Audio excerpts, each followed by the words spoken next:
உங்களுக்கு இப்போ எப்படி இருக்கும்? கொஷின் பேப்பரில் இருக்க எல்லா கொஷின்களும் தெரிஞ்ச மாதிரி இருக்குது, எப்பயோ படித்த மாதிரி இருக்குது, பட் ஆன்சர் தெரியல. கொஷினை படித்து பார்க்குறீங்க, ஃபர்ஸ்ட் லைன் கூட உங்களுக்கு ஞாபகம் வர மாட்டுது. அப்போ எப்படி இருக்கும்? உங்கள் ஹார்ட் பீட் எவ்வளோ வேகமாக துடிக்கும்? படித்த எல்லாமே மறந்த போகிற மாதிரி இருக்கா? அப்போ உங்களுக்கான வீடியோ தான் இது. எக்ஸாம் ஹாலுக்கு எந்தவித பதட்டமும் பயமும் இல்லாமல் நீங்கள் ப்ரிப்பேர் ஆகி போய் எழுதுறதுக்கான ஒரு 10 ரூல்ஸை தான் இந்த வீடியோவில் பார்க்க போகிறோம். Rule number 1, avoid distractions. நம்ம படிக்கிறதுக்காக உட்காரும்போது நம்ம டிஸ்ட்ராக்ட் பண்ணுற எல்லா விஷயத்தையும் நம்ம ஃபைன் பண்ணி அதை நம்மக்கிட்ட இருந்து தூரமாக வைக்கிறதுக்கு பார்க்கணும். அது ஃபோனாக இருக்கலாம், பேரண்ட்டாக இருக்கலாம், ஃப்ரெண்ட்ஸாக இருக்கலாம், எனிதிங் எதுவாக இருந்தாலும் நம்ம விட்டு விலக்கி வைக்க பார்க்கணும். Second one, study place. நம்ம வீட்டில் ஒரு சரியான ஸ்டடி பிளேஸை நம்ம உருவாக்கிக்கணும். கண்டிப்பாக பெட்டு மேலே படிக்கிறது, படுத்துட்டு படிக்கிறது, சாஞ்சிட்டு படிக்கிறது, இந்த மாதிரியெல்லாம் அவாய்ட் பண்ணிடுங்க. Third one, study plan ready பண்ணணும். ஃபர்ஸ்ட்டு 2ஆக பிரிக்கணும். உங்களுக்கு இன்ட்ரெஸ்டான சப்ஜெக்ட், பிடிக்காத சப்ஜெக்ட், போரிங் சப்ஜெக்ட்னு சொல்லி 2ஆக பிரிக்கணும். முதல்ல நீங்கள் போரிங் சப்ஜெக்ட், பிடிக்காத சப்ஜெக்ட்னு சொல்கிறீங்க இல்லையா, அதை தான் எடுத்துக்கணும். அதுக்கான டைமிங்கை தான் நீங்கள் இன்க்ரீஸ் பண்ணணும். எனக்கு பிடிச்ச சப்ஜெக்ட், ஈஸியான சப்ஜெக்ட் அப்படின்னும் போது அதுக்கான டைமிங்கை கம்மியாக கொடுக்கணும். அப்போ தான் நீங்கள் ஈக்குவல் மார்க்ஸை வாங்க முடியும். இல்லைனா நீங்கள் பிடிச்ச சப்ஜெக்டில் மட்டும் நல்ல மார்க்ஸ் ஸ்கோர் பண்ணியிருப்பீங்க, மற்ற சப்ஜெக்ட்லலாம் ரொம்ப லோ மார்க்ஸ் இருக்கும். சரியா? ஸ்டடி பிளானில் எவ்வளோ டைமுக்கு எவ்வளோ படிக்க போகிறீங்க, பிரேக் எத்தனை பிரேக் வரப்போகுது, எல்லாத்தையும் நீங்கள் நோட் பண்ணி வச்சுக்கணும். முன்னாடியே நீங்கள் ரெடி பண்ணி வச்சுக்கணும். Next deadline. டெட்லைன் அப்படின்னா ஒரு ஸ்டடி பிளான் நீங்கள் ரெடி பண்ணுறீங்க அப்படின்னா இந்த டைம்குள்ளே அதை முடிச்சிடணும், அந்த ஸ்டடி பிளானை கவர் பண்ணி ஃபுல்லாகவே முடிக்கணும் அப்படின்ற டெட்லைனை நீங்கள் வைக்கணும். Next focus. நம்ம படிக்கணும்னு உட்காரும்போது தான் நம்ம மைண்டில் நிறைய தாட்ஸ் எல்லாம் ஓடிட்டுருக்கோம். அதெல்லாம் நீங்கள் அவாய்ட் பண்ணுறதுக்கு ஒரு ஸ்லோவான மியூசிக்கை நீங்கள் வச்சு கேட்டு நீங்கள் படிக்க ஆரம்பிக்கலாம்.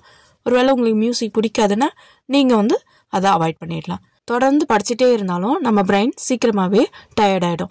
அதுக்கு நீங்கள் என்ன பண்ணணும் அப்படின்னா, ஒரு எஸ்ஸே படிக்கிறீங்க அப்படின்னா அதை பேராகிராஃபாக நீங்கள் ஸ்ப்ளிட் பண்ணிவிட்டு 10 மினிட்ஸில் இதை முடிக்கணும், 5 மினிட்ஸில் முடிக்கணும் அப்படின்னு டைம் செட் பண்ணி நீங்கள் என்ன பண்ணணும், அந்த பேராகிராஃபை முடிக்கணும். இந்த மெத்தடில் நீங்கள் படிக்கும்போது சீக்கிரமாகவே நீங்கள் எஸ்ஏஸாக படிக்க முடியும். பெரிய பிக் கொஷின்ஸு, 10 மார்க் கொஷின்ஸ் இதெல்லாம் இந்த மெத்தடில் ஸ்ப்ளிட் பண்ணி படிக்க ஆரம்பிச்சிடுங்க. சரியா? மோஸ்ட்லி நீங்கள் தொடர்ந்து ஒரு 90 மினிட்ஸ் படிச்சுட்டு இருக்கீங்க அப்படின்னா அடுத்த 20 மினிட்ஸை நீங்கள் பிரேக் எடுத்துக்கலாம். பிரேக் எடுத்துக்கிறது அப்படின்னா நீங்கள் போய் ஃபோன் பார்க்கறது, டிவி பார்க்கறது அந்த மாதிரி இல்லை. பிரேக் எடுத்துக்கிறது அப்படின்னா நீங்கள் என்ன படிச்சிங்களோ அதை எழுதி பார்க்கணும். நீங்கள் இதை ஒன்ஸ் எழுதி பார்க்கும்போது அது லாங் டைம் மெமரியில் உங்களுக்கு ஸ்டோர் ஆகிடும். நீங்கள் படிக்கிறீங்க அப்படின்னா முடிஞ்ச அளவுக்கு லவுடாக படிங்க. பாயிண்ட்ஸை நீங்கள் நோட் பண்ணி வைங்க. பை சார்ட் போடுங்க, ட்ராயிங்ஸ் போடுங்க, இல்லைனா முக்கியமான பாயிண்ட்ஸை எழுதி வைங்க. அந்த மாதிரி நீங்கள் பண்ண ஆரம்பிச்சிங்க அப்படின்னா ரிவிஷன் டைமில் நீங்கள் ஃபுல்லாக படிக்கணும்னாலும் இந்த கீவேர்ட்ஸை ஞாபகம் வச்சுட்டாலே உங்களால் ரீகால் பண்ண முடியும். சரியா? இப்போ நம்ம ஒரு சினிமா சாங் பார்க்குறோம், அதை பார்த்த உடனே நம்மளால் அதை ஞாபகம் வச்சுக்க முடியுது. விஷுவலாக பார்க்கறதுனால ஞாபகம் வச்சுக்க முடியுது, ப்ளஸ் கேட்கறதுனால, ப்ளஸ் கண்களால் பார்க்கறதுனால அதை நம்மளால் ஃபீல் பண்ண முடியுது. அந்த மாதிரி நீங்களும் அந்த டெக்னிக்கை நீங்கள் இந்த ஸ்டடீஸ்லேயும் பயன்படுத்த முடியும். எப்படி அப்படின்னா 5 சென்ஸை நீங்கள் யூஸ் பண்ணி படிக்க கற்றுக்கோங்க. எப்படின்னா நீங்கள் வாய் விட்டு படிக்க, லவுடாக படிக்கும் போதும், அதை காதால் கேட்கும் போதும், விஷுவலாக அந்த எழுத்தை நீங்கள் கை வச்சு பார்க்கும் போதும், ட்ராயிங்காக போடும்போதும், இமேஜின் பண்ணும்போதும் ஈஸியாக உங்களால் அதை ஞாபகம் வச்சுக்க முடியும். அதே ஸ்டடி பிளானில் முடிஞ்ச அளவுக்கு கலர் பண்ணிகிட்டே வாங்க. நீங்கள் முடிக்க கலர் பண்ணும்போது உங்களுக்கே ஒரு பாசிட்டிவாக ஒரு வைப்ரேஷன் கிடைக்கும். ஒவ்வொரு பாக்ஸும் நீங்கள் கலர் பண்ணும்போது சின்ன சின்ன அப்ரிசியேஷன் கொடுத்துக்கிட்டீங்க அப்படின்னா அது இன்னும் உங்களுக்கு மோட்டிவேஷ்னலாக இருக்கும். நெக்ஸ்ட்டு ரிவிஷன் பண்ணணும். ஆல்ரெடி படித்தது, 1 ஹவர் முன்னாடி படித்ததோ, நேற்று படித்ததோ எதாக இருந்தாலும் நீங்கள் ரிவிஷன் பண்ணணும். அப்போ தான் உங்களுக்கு அது மறக்காமல் இருக்கும். இல்லை அப்படின்னா ரிவிஷன் பண்ணாமல் புதுசாக படிக்கும்போது ஆல்ரெடி படித்தது எல்லாமே கொஞ்சம் கொஞ்சமாக பிரெயின்லேருந்து எரேஸ் ஆகிட்டே வரும். ஸோ அதனால் நீங்கள் ரிவிஷன் பண்ணும்போது உங்களுக்கு ஆல்ரெடி படித்தது எல்லாமே ஞாபகத்தில் இருக்கும். ப்ளஸ் நீங்கள் நியூவாக படிக்கிறீங்க அப்படின்னாலும் அதுவும் உங்களுக்கு ஈஸியாக மெமரி ஆகும். சரியா? ஒரு வேளை பண்ணாமல் விட்டுட்டீங்க ரிவிஷன்னா இதை எப்போ படித்தோன்றதே நீங்கள் மறந்துடுவீங்க. Next mark test.